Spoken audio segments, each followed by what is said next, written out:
Before we dive in, I wanted to briefly frame today's discussion. When many people think about economic development, they often think of business attraction, infrastructure, incentives, financing, and those are all really important pieces of economic development. But it's also about creating communities where businesses can succeed and people want to live, work, and visit. And that's where placemaking comes in. Great places don't happen by accident. They're intentionally shaped through partnerships, investment, planning, and community leadership. And today we'll be exploring why place matters, how placemaking supports economic vitality, and how the stories we tell about our communities help create a stronger sense of identity and connection. We're really fortunate to have representatives today from Building a Better Boyertown, the County of Berks, and Experience Reading and Berks, which is our Visitors Bureau, joining us today. And rather than spend time going through their biographies, I encourage you to visit the event page to learn more about all of our panelists. And we're going to jump right into the conversation. And I'm going to ask each panelist to introduce themselves, their organization, and one way their work contributes to placemaking, which we'll be discussing obviously throughout today's webinar, but I'm going to go in order of first names. So we'll start with Derek Harris. Thank you. Hi, thanks for having me. Good afternoon, everyone. Derek Harris with Berks County Community and Economic Development. I'm the Economic Development Coordinator for the County of Berks. And in my role, one of the things that I get to oversee or work on as it relates to placemaking is kind of the data side of things, um, trying to align data with the decision makers to make the most informed decisions and outcomes for our community. Thanks, Derek. Ellen Martinetti. Yes, I'm Ellen Martinetti from Building a Better Boyertown. We are a accredited Main Street America program. We've been in existence for about 24 years now. So we follow Main Street America's 4-point approach, which is a national organization under the umbrella of the National Trust for Historic Preservation, the executive director or Main Street manager for Building a Better Boyertown. Thanks, Ellen. And Heather Zimmerman. I'm Heather. Hi, everyone. I'm with Experience Reading in Berks County. We are the county's Visitors Bureau, and we market to visitors to try to bring people from outside the area to Berks County to enjoy all of our restaurants and events and attractions and hotels. And so I always say we have the best job, the most fun job there is because we get to know all these wonderful partners and promote what's really great about Reading and Berks County.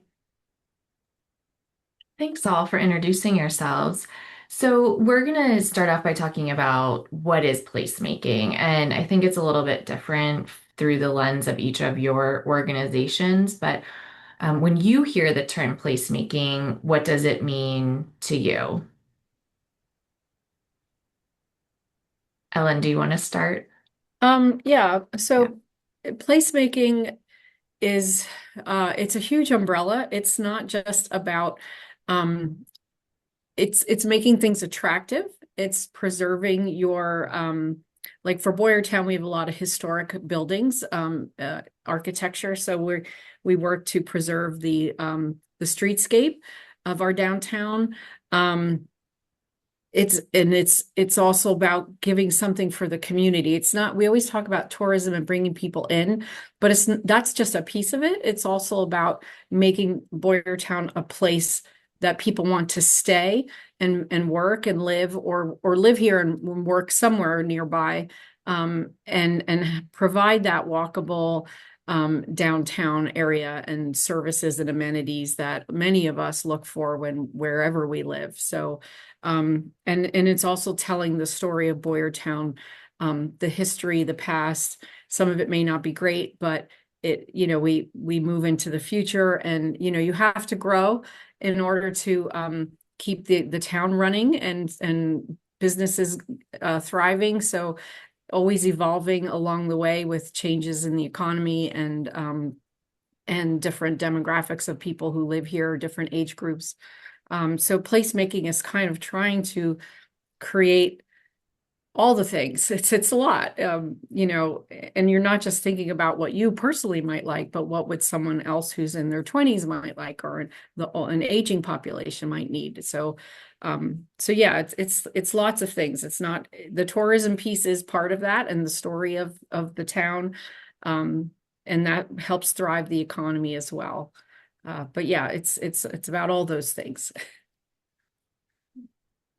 Thanks. And I'd welcome Heather or Derek for you to weigh in on placemaking. I could start by saying what placemaking means to us by what it wasn't for us for a while, which was our former name. And certainly that probably worked for a while, but we were known as Pennsylvania's Americana region. And as we attended different events or were at different marketplaces and so forth, a lot of people would say, well, where is that exactly? And we would respond with, well, Reading in Berks County. And, a lot of people were like, why didn't you just say that? So it did become apparent that that was really holding us back. And we really needed to, rebrand and to reflect our area, better reflect our area and our location so that people can easily find us, easily identify where we are. And we worked with a marketing agency who does a lot of DMOs or destination marketing organizations such as us. And we also developed every stop has a story. And I think that story is so important in Berks County because it encompasses every nook and cranny of Berks. I think we have a lot of interesting stories from a historic standpoint, the quirkiness of the pagoda, all these really great and interesting stories that visitors and locals, experience all the time here. So placemaking, it was really rooting ourselves and, making sure people could easily find and identify Berks County. Our logo, I think, reflects a lot of Berks with our railroad history, the pagoda, the bird and the outdoors. So that was just really important to us to kind of center ourselves and make sure that we were an easily identifiable look at us and look at that logo and you're like, yep, I know what that's about. So um, that's how I would sum up placemaking from our standpoint. Thanks, Heather. Mhm. From uh, from my standpoint at the county, one of the things that placemaking really played into was the Imagine Burks plan. I do always keep a copy on my desk. So one of the categories in here was placemaking, and some of the strategies, like Heather had mentioned, are, making a cohesive brand or identity for the county. We have 72 municipalities in almost everyone's daily life, unless you're a planner or working in local or county government. That doesn't mean something. That doesn't mean there's 72 different personas and experiences throughout Berks County. Trying to have a unified kind of brand and sense of place for the 440,000 people that live here and the millions of people that visit every year is really difficult.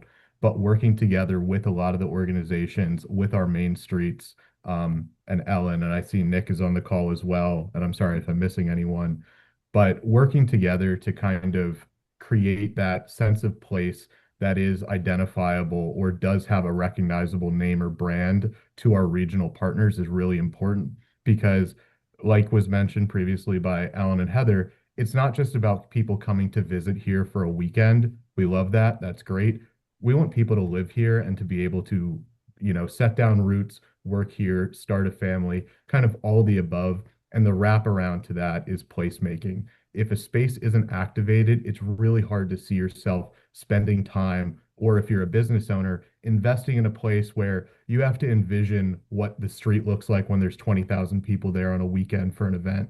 When that happens multiple times a year, it's a lot easier to see how you fit into that piece of the puzzle than to trying to create your business as well as bring the people. So it's the balance of what people from outside of the community are looking for when they're going to spend their hard-earned dollars or visit somewhere, but also what the people here are looking to do the rest of the time. It's not always event day or event season, but what keeps people coming back, what keeps people rooted in the community is really kind of the key of placemaking that blends the tourism and the, local resident place.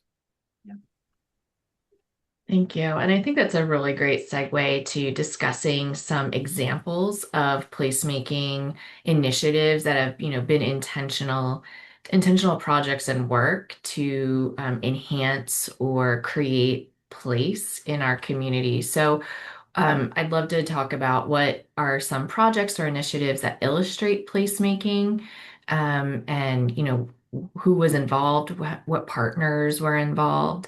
A lot of these webinars have been about that there's many partners that come to the table to get things done, and I would guess as we're discussing that's going to be the case in what we're talking about today too. So please feel free to jump in, Ellen, if you want to talk about any recent projects or initiatives in Boyertown that illustrate placemaking efforts. Yeah. So, all placemaking for us is also physical improvements.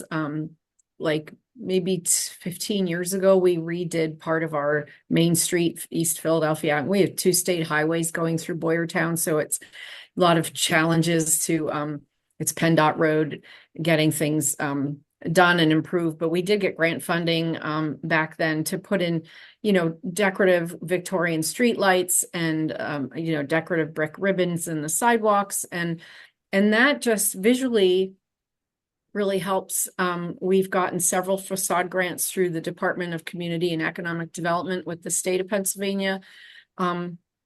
It's owner investment and grant funded. It's like a 50-50 match. So that helps the visual streetscape on our Main Street, the painting, new windows, new signage. I always think about places I like to go to and why and what would work in Boyertown. One of our bigger long-term goals is to tap into the outdoor recreation economy. We've been working on a trail project that will connect Boyertown to the Schuylkill River Trail in the Pottstown, Douglasville area. We're really like a few miles from them. We have some creeks that run into the Schuylkill River, they're part of the Schuylkill River watershed. And there's a huge growth in the outdoor recreation, both in tourism and just having people who live in town have access to outdoor recreation. We're really hardscaped in our downtown. There's not a lot of green space. So we try to create that. So that's something we've been working on. We purchased property just outside of town through grant funding. And those partnerships, like you said, it's DCED, it's support from the county. Derek knows we've asked for, we're part of their trail gaps identified for the county. So getting support from that level really has helped us gain some visibility and traction for that project. And we have a smaller little pocket park we're trying to create. Just that's more right in town for people to kind of hang out and sit and maybe have coffee. So it's just a concrete walkway right now. So we're trying to make it really add greenery and seating and lighting for 24-hour safety and better ADA accessible. It's very uneven pavement. So we're trying to just create those visually appealing spaces within our downtown. And that I think helps with the physical placemaking. And then that again, I think about when I want to go somewhere like, oh, this town's so cute. Why, we go, let's go check it out. And it's those things, it's really like visuals that really make an impact for people to want to A, live somewhere, or B, want to just visit for the weekend, like we were talking about. So that's kind of our three big goals right now. Thanks, Ellen. Those are great examples of, very planned and intentional placemaking. And some of these projects take years, and it's not, from idea to, implementation takes a lot of time and funding and partners. And so, thanks for doing that work. Yeah, well, we're grateful, and Greater Reading Chamber Alliance has been very supportive of our organization, and we've gotten support with the grant writing. Like, we're not always eligible to apply for grants, so the Berks Development Fund helped fund that project for the property.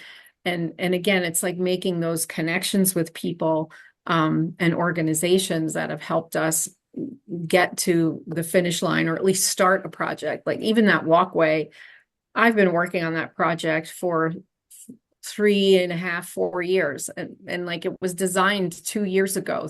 And I'm still now trying to fund construction. So it's not like we have a pot of money that we can just go, all right, it's time to put a shovel in the ground. So yeah, it's patience, lots of patience in this kind of work. Yeah, absolutely. Yeah.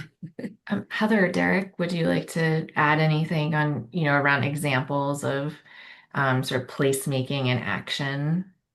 I I guess think a few examples from our end would be obviously our rebranding was trying to really center who we are and being a connector in the community. And then, we have the privilege of taking places like Boyertown, West Reading, and, the entire area and promoting what's so wonderful about these places. To the community. And just, I think also our recent move, we're in our new place right now, and we're in a more visible spot for visitors, for residents, and making sure that even the local residents know what we do so that we can help them. If they have events or activities, that we're here as a resource and a support there. The most recent example of kind of working with various partners would be the FIFA fan zones that we just ended on July 19th. We were able to get that designation as a FIFA designated fan zone through a application process with FIFA through Philly Soccer. We were one of 3 cities, in addition to Philadelphia, that were noted as fan zones. So that required us working city, county, Philly Soccer, FIFA indirectly, just lots of different entities to make that happen, in addition to our partners like the Santander Arena and so forth. So, yeah, I mean, it was a long process and an interesting process, but the whole idea was really to shine the light on the city and the county in general. So if nothing else, we had a lot of activity on our website, on our social media pages, which only further enhanced, or shone the light on everything that we have here. So if we can be viewed as a connector and a partner and a friend in the community and as a resource for locals and for businesses and partners who want to further amplify their business and to reach more people, that's what we do. And that just creates a better sense of place overall for everyone. So we're just so grateful for our partners, the people we get to work with. And yeah, this most recent event, a series of events in July was a good example of that.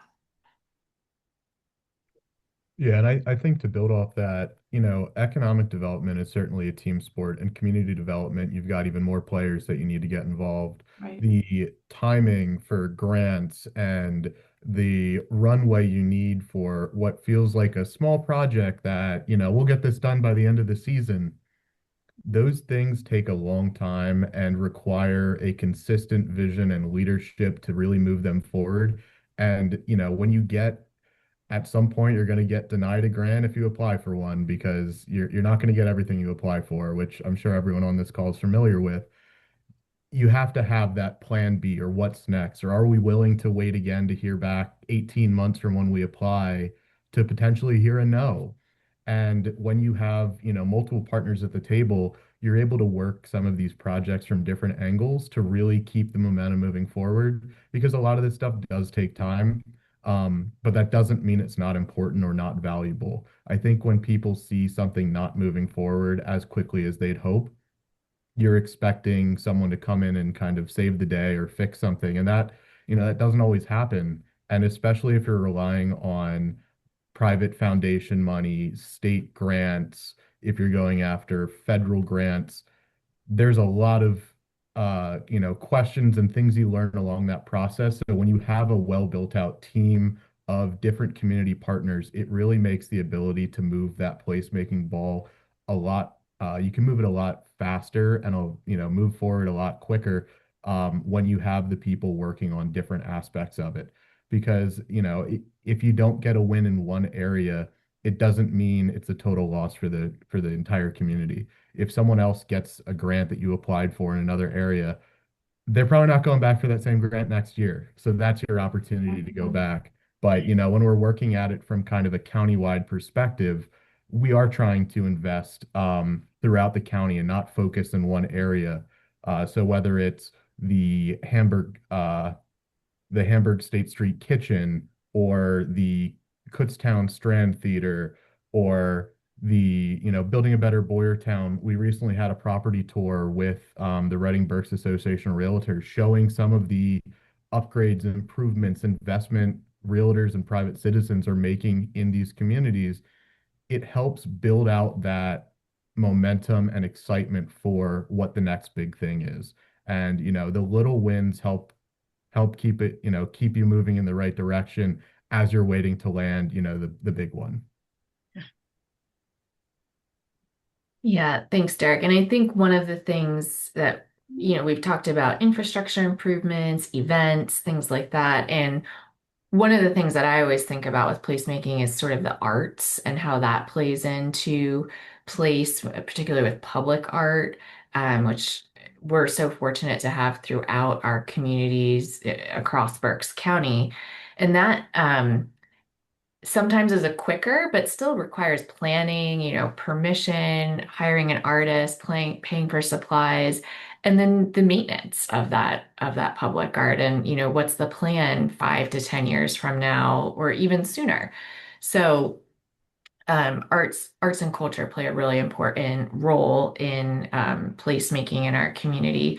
And Ellen, you talked about outdoor recreation, which again is a really big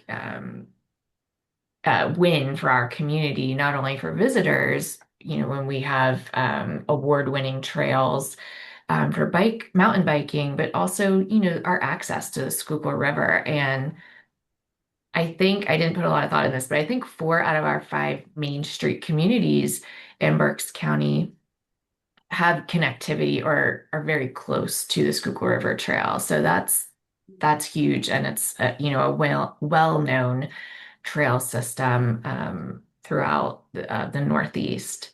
So I want to talk, a little bit about why place matters. And I think we've been touching on this, but why should business leaders care about placemaking? Why is this important? And I think I want to ask Derek to kick us off on this particular area. How does data and community input help identify opportunities, measure success, and inform investment decisions? Sure. And I think a good example of that everyone should kind of be familiar with at this point is so Broadcasting Square over in Spring Township, where Target, Dick's, Barnes and Nobles, all of that currently exists there, that is a absolute regional driver of tourism, but people effectively coming to spend money in Berks County at businesses located there. So I have the numbers up on the screen next to me. Um, just in the last 6 months, so basically January through June of this year, Broadcasting Square was one of the busiest shopping centers, not in the state, because it was the busiest shopping center in the state of Pennsylvania. It's the 33rd busiest shopping center in the country. There were 5.5 million people that visited and spent money at that shopping center in the first 6 months of this year. So when you think about the development that's occurring across from it, it's not necessarily going there because there is an open field that someone saw and wanted to put something there. People are investing there because the success of the area right next to it, and that momentum really helps drive and concentrate continued investment and understanding, where people are going to purchase things. There's a lot of people that will, leave the county for shops or things that aren't located here. There's more people that are coming into Berks County buying stuff at this shopping center than I think almost anyone realizes, because what we might take for granted as, well, yeah, there's Target and Dick's and Barnes and Nobles, and well, that's always been there. If you're in Schuylkill County, if you're in Lebanon, depending on where you're coming from, you don't have that. So that is a huge regional asset for us that brings people in. And you think about the amenities around there, Grings Mill, Penn State Berks, the Reading Public Museum, the Reading Regional Airport, all of these assets and community institutions that are surrounding the shopping center also are able to see and benefit from the increased visibility. So when businesses or outside investors are looking for opportunities, they're looking at how can they build on the success of something that's already working instead of the idea of if you build it, they will come. So that really kind of helps level set the stage of why this area is so primed for development and reinvestment. As we're seeing right now, if you drive by, they're laying the blocks of some of the foundations of the building. It's going to be awesome to see that as it moves forward. But th those decisions weren't made by accident. It's because the data and all of the information surrounding that supports the continued growth and investment in that area as a regional asset. Thanks, Derek. And I think I'd like to also tie this conversation back to, we started off by talking about placemaking where people want to live. Placemaking is really critical to talent attraction and retention. We have five colleges and universities and one medical school here. And so just thinking about the student population alone, let alone, other people who may be considering our community, what would make them want to stay here? And so there has been some intentional work with pairing our higher ed institutions with our downtowns. And Nick Price is not a panelist, but he's listening in, and he's the executive director of the West Reading Community Revitalization Foundation. So West Reading's, Main Street work. And so having students come to West Reading and we love the shopping center and Broadcasting Square. Those are national brands that are there, which is really important to a community to, um, that our market can support those kinds of things. But then we have our locally owned small businesses.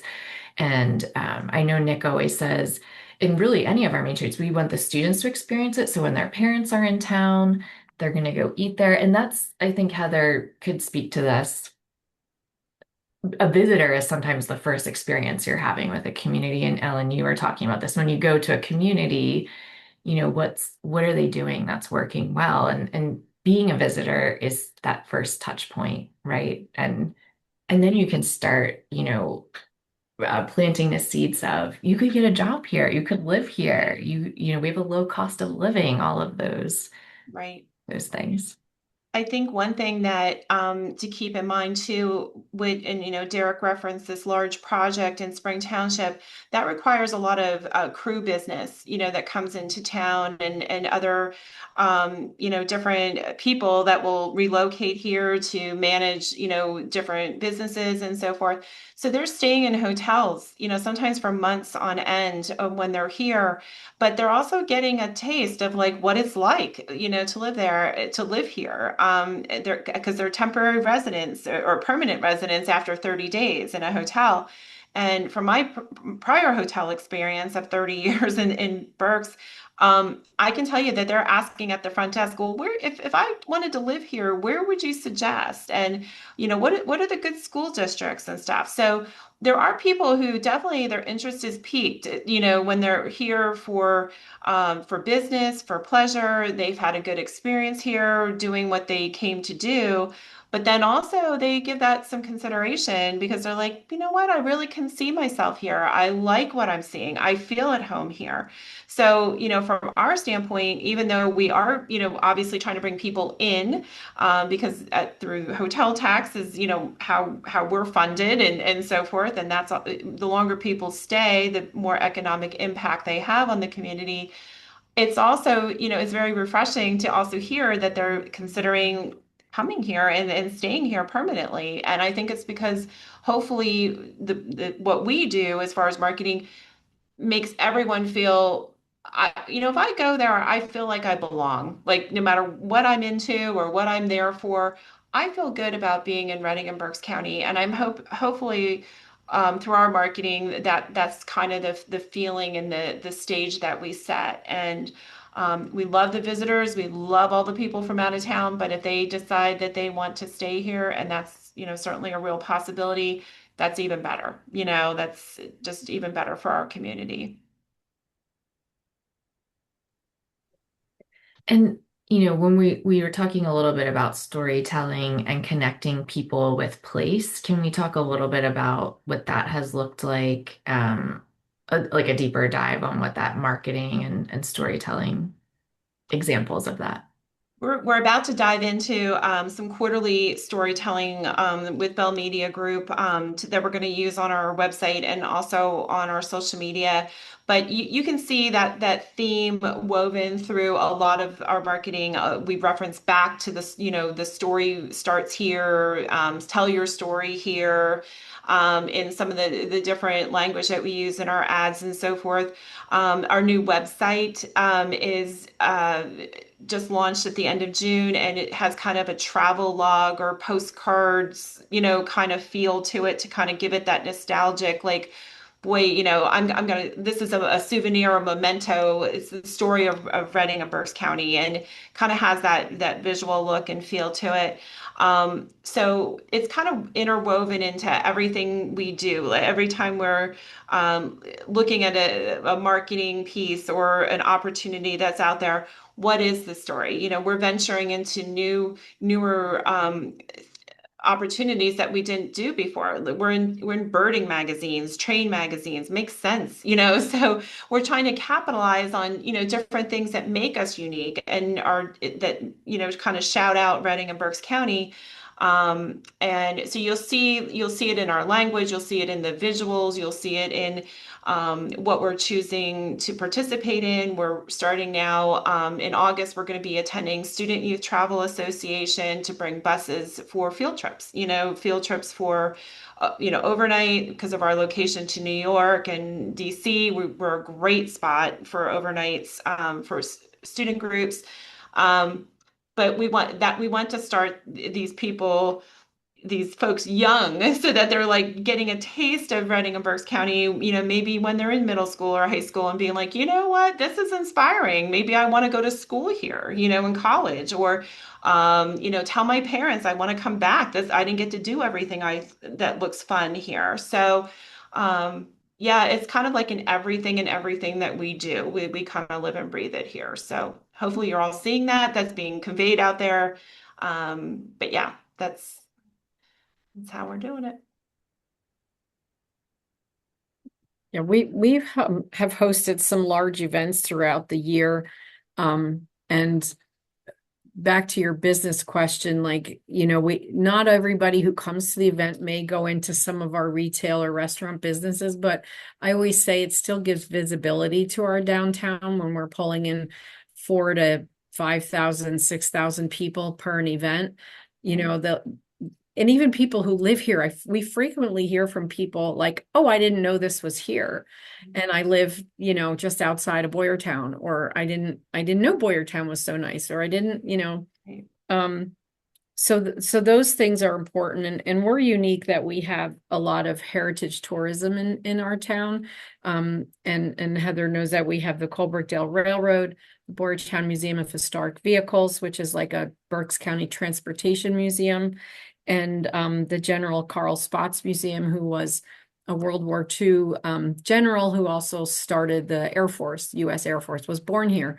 So it's very unique. So that's part of our storytelling of our community. And again, we did this like scavenger hunt around town where we looped in all of our museums, and people who lived here who just wanted to do this cool scavenger hunt. It was like a history tour. They were like, oh, I didn't know we had a car museum, and I didn't know we had this. And so people will come back, and even people who live here. And so that's really important, having that visibility and the tourism piece and telling that part of the story of our town.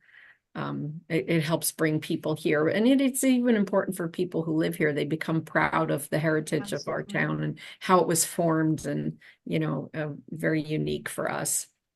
And I think that tourism ambassadorship is important from our standpoint too, because obviously when we bring people in from out of town, we want them to be greeted warmly and have this excitement, about their area. And we had the privilege last August of hosting a bunch of travel writers and social media content creators, influencers and so forth come here. And we hosted them for 3 days. And one of the fam tours that we did with them was to Boyertown, and we took them to West Reading and up to the pagoda, and we got them to Kutztown.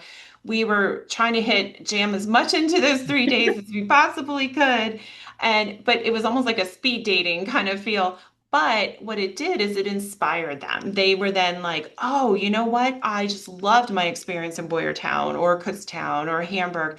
And we were then getting requests to come back and do more stories. And that's exactly what we were hoping to get. But one of the things that really sold these people was every person that they met at the various places we took them were so passionate, so excited, and just complete professionals in their area. And that made me so, so proud. We knew that would happen, but to hear it back was just really, really wonderful and made us so proud of Reading and Berks County. So, um, again, that's another part of telling our story and getting these people in here who work for Country Living Magazine or USA Today to come and fall in love with our area, and our people and our local residents play a big part in that. So Thanks, Heather. I think that goes back to that word intentional, intentionally putting I mean, and I know that's the role of the Visitors Bureau of Reading and Experience Berks County, but it's so important. I think people value when someone else is telling this story instead of, us constantly.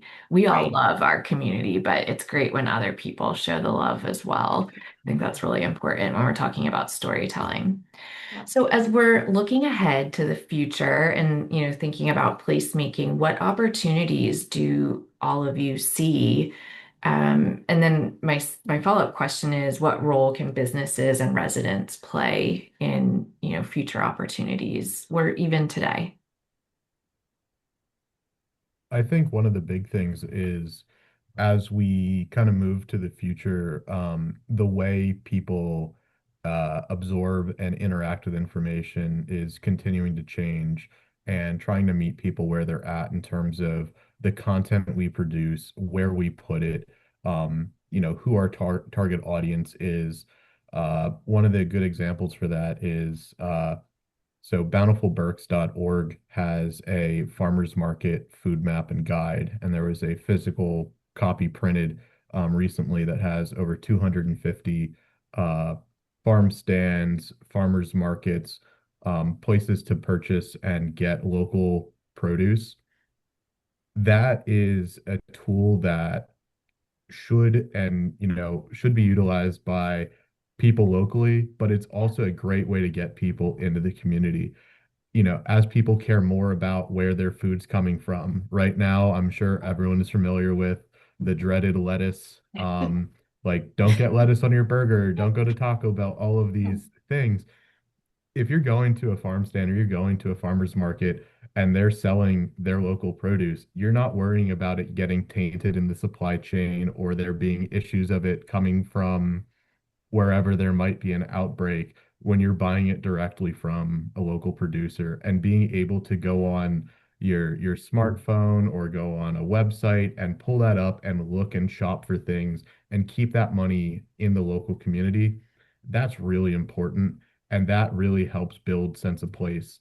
One of my favorite things to do when traveling is going to a grocery store because it tells you a lot about what the people in that area value or care about. We're kind of known as like the snack food capital. When you go to a farmer's market and you see all of the local produce and how much is grown here and what products people are making, that is not only the past and heritage of the county, it's also the future. I mean, as we get more local with a lot of this stuff, being able to continue to support these people, that's really important. And being able to make platforms that are accessible across the board for anyone to be able to access these products their community, understand where their food or, local produce comes from. That local is important, and local is continuing to grow stronger every day as we all work together on kind of working in the same direction and making these platforms, kind of more 21st century. Yeah, I think for us, we did a survey about a year and a half ago through the Pennsylvania Downtown Center. It's called a perception survey. So it was like, how do you view your community? So we wanted to get feedback from Boyertown residents of how they viewed downtown Boyertown and what they wanted and what they used and didn't use. And that's kind of how we figured out, because we can't sit here around a conference table and say, Boyertown needs this. Like, if we don't ask the community what they want, then what are we really doing it for? So that survey really kind of helped frame our next 5 years, which came with the placemaking project of that little pocket park. We have no places in town to sit or hang out. So that was one initiative. But it told us how important, like they call them third spaces, are the coffee shop, the record store, the bookstore, where people may sit with their laptop and check email or sit with friends or meet up with people. Those are very important. The gym, it's not your house and it's not your workplace. It's the other place people like to go to. So we're learning that that's important to create that in our downtown. And experiences. People want an experience when they go somewhere, not just to shop or dine, just to eat and get out. They might want something a little extra, like maybe it's wine tasting, or it's, they just some of our business owners just had the Wizarding weekend last weekend, where had we're not allowed to say that HP thing or market it that way, but it wasn't our event, but they've been doing that for a couple of years and people love that, right? It's an experience. So, and that also attracts people to go into our businesses, besides, doing those sorts of things. So I think that's really important for us is listening. And like Derek said, also, there's a lot of bad information out there. And we have to make sure we're consistent with our information on what there is for people and what we're doing to help the town and the growth and the economy and why it's important. So yeah, all those things together is really critical, I think, to be successful. From our standpoint, from a tourism standpoint, as Berks County continues in a growth mode and into the future, would be of course we're looking at it from the tourism aspect. We would love a large tourism asset or assets that help propel tourism travel into the county, from out of the area into the county on a year-round basis, including the winter time, which is a very it can be a struggle, during those winter months, for a lot of our partners in hotels and so forth. So, we always had the outlets, we were known for the outlets for so many years, and now they have been gone. But we can't just sit and wring our hands like that's gone now, oh, woe is me. We have to think for the future and what will continue to bring people here. And so although we aren't in a position, we don't finance those type of assets, we would love to be part of a conversation or, be a connector or a resource there if we have people who are interested in bringing something like that. Sports is big, sports complexes are big. We know that from Spooky Nook in Lancaster County. The one thing that they don't have is baseball. So there's no indoor baseball type of area there, which would be pretty cool for Berks County, considering we're a baseball town and the connection to the R-Phils and so forth. So just something, that can really bring in people on a year-round basis and in a big way, would be something that for the future we would certainly love to be, involved in somehow. The more we have to market, the more we just do our job. We love doing it. So, and we're so grateful for the partners we have, and everyone here. And we're always open to suggestions and new ideas. So I hope if anyone on this Zoom has anything that they'd like to share with us, that you can reach out to me at any time, or and we can sit and talk about what we can do to amplify the message. Thank you. And if I can be so bold to add that I think a really key piece is our community being cheerleaders for the things they love, the places they love. Absolutely. And, that goes a long way, sharing the good and focusing on the good across our community is really critical part of storytelling. Um, well, we covered a lot of ground today, and we'd love to hear from the audience if there are any questions. Now's the time to ask them. We can certainly follow up if anybody would like to ask questions or have a conversation post-webinar. But it's a small enough group if you wanted to unmute and ask a question, we'd welcome that as well versus typing in the chat. Anyone? Any takers? I like Tanya's comment. Thank you.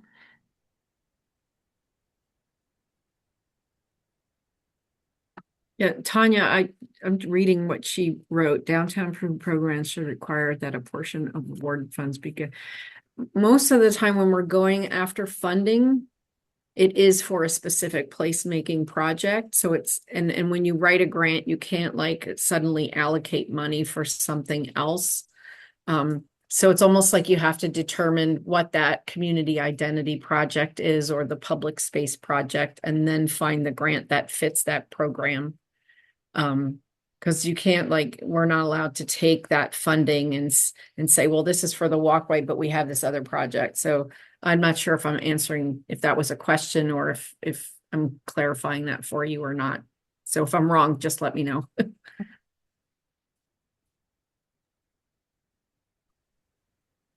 To our panelists, is there any closing thoughts you wanted to share as we wrap up today?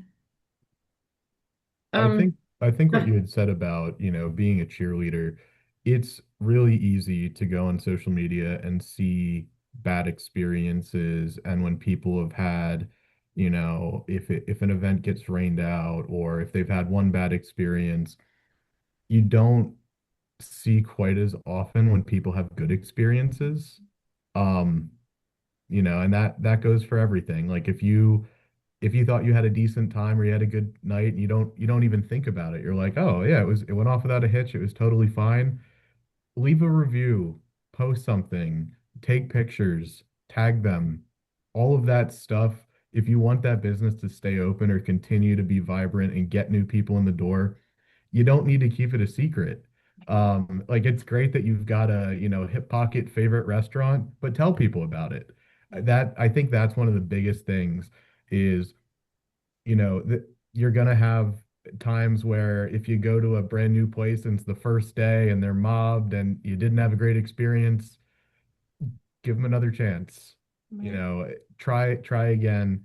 I understand it. I love going out to eat. I love cooking and using local product, but sharing that information with other people, because if you get stuck in the cycle, if you go to the same restaurants all the time and it's fine, like you have a good time, but if you're not exploring and trying new things and then you see this new restaurant close, well, it's because you didn't go there.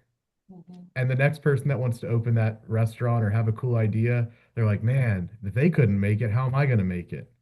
So I just think being able to share and put out the good stuff that's happening as well is incredibly important. There's enough depressing stuff on social media. I don't want to have to open Facebook or Instagram and see all of the bad and sad things going on. There's a lot of good stuff going on too. And I think that's really important to share and kind of highlight, um, in the area, uh, what you want to see. Because that's the big thing. If there's something that you want and you don't tell anyone that you want it or don't share that you want it, can't read your mind. Right. You can do a lot, have a lot of information and data. Mind reading isn't quite there yet. I hope it doesn't really get there, but use your voice for positive messaging as well. I would echo that. The tourism, from a tourism standpoint, again, that being a local ambassador, a local promoter, a local, positive force out there is so important. And, that means so much, just particularly to, a smaller business who may be struggling or trying to find their place or, get their customers. And hearing that positivity is so important. And that support, I think, is very important. And also, I think, I'm born and raised here, as many of you probably are. You can sometimes fall into the rut of like, boy, what is there to do? I'm bored. Don't be bored. Experienceberks.com. There is I'm doing a shameless plug right now, but if you go onto our website, restaurants, shops, events, everything that you need to know to build out your weekend, to find out what's going on in these main streets and throughout the county is all right there. So you can't be bored. It's not allowed. So go there and please patronize those people who are out there trying to make a living and doing a good job at it. Yeah. I just wanted to answer Jessica's message that she wrote about engaging the arts and artists in placemaking, in addition, beyond murals and sculpture. And under our umbrella of our 501c3, we created Studio B in Boyertown, which is an art gallery, and they have shows throughout the year of local artists. And then they also do classes and workshops, and not just art, they do writing and music and other things like that. So those are a lot of, they've been around now for maybe 15 years. So they're really kind of on their own, even though they're under our umbrella, but they've created a lot of community collaborations, both for children and adults and with other artists. And we also have Taylor Backus glass blowing studio that also sells their work as well with other glass sculptors, but then they also have classes and a glass blowing institute.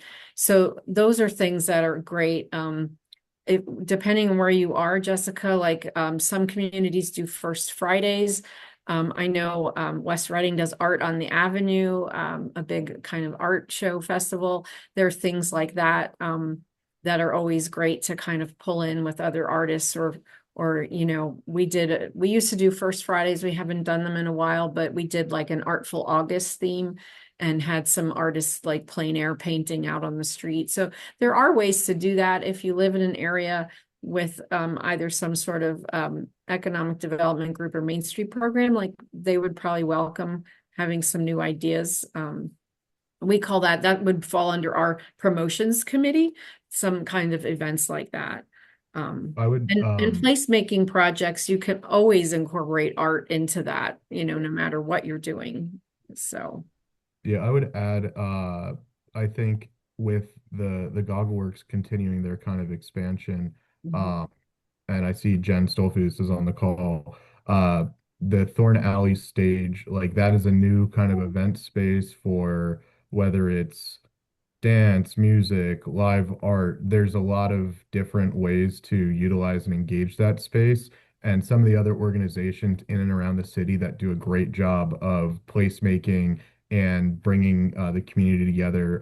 Barrio Alegria, they continue to do a great job of being able to. They did a visioning session for the Reading Gateway Bridge, or what's known as the Rack Bridge, where they brought, it was the week of that giant snowstorm we had, a few days removed from that, they had 45 people on a Monday or Tuesday night at the WCR Center downtown, of getting people from the community involved of like, what do you think this bridge could be, or what should this bridge be? Like, let's create and work on this together and, come up with an idea for it. So they not only are they able to, do their porch festivals and other things, they're able to bring people in and get them to be creative and placemaking minded in ways that, people don't always expect or get to kind of utilize throughout their day. Um, and that, I think that's one of the pieces of, like the third spaces that was mentioned before, having a third space or a truly community focused space where you don't necessarily need to go buy a cup of coffee to be able to hang out there, but to be with like-minded people working on a similar goal of, whether it's beautifying the city or increasing urban ag education, as I saw that we have Tanya on the call. Like those are some of the other pieces that aren't traditional in the form of like this is, placemaking or painting murals. It's the community and culture activation in spaces throughout the community um, in a consistent manner. It's not a one-time event once a year and you wait 364 days for it to happen again. Yeah, I was also at the Main Street America conference in Tulsa this spring, and they really talked about storytelling as part of your community story. And even if those stories are difficult, and I think I talked to Aaron about this when we chatted before the webinar, that Boyertown had a tragic fire in 1908, the Rhodes Opera House fire, where about 170 community members burned and died in the fire. And we still have ancestors and relatives that still live in the community today, but whole families were wiped out. And that's a terrible story to tell. And the main reason the people died is they just couldn't get out because all the doors pushed in. So they all just stockpiled behind each other and died from the smoke. But that changed fire codes across the state and the nation. So now all the fire exits have to be illuminated and the doors have to swing out and all the codes changed. So it's a tough story to tell. It's very tragic, but it's part of our heritage and our history. So, those are important stories to tell as well in your community. And again, like Derek had said, the consistent story that it's not a once and done. It's continuing to that narrative, so to speak. Thank you, Ellen. I think, a takeaway for everyone is that strong communities are built through collaboration, and we all have a role to play in shaping the future of Greater Reading. So I hope that everyone learned a little bit today and will consider logging on to our community's websites, experienceberks.com, Building a Better Boyertown, bountifulberks.org. And I'd like to thank our panelists for sharing their expertise and the work they do every day to strengthen our community. Thank you so much. Again, I want to thank our sponsors, the Berks County Industrial Development Authority, the Berks County Redevelopment Authority, and Gallagher for supporting this series. And thank you to all of you for joining us. We appreciate you spending your time over lunch with us. And if this sparked an idea or conversation, please reach out. Have a great day. Awesome.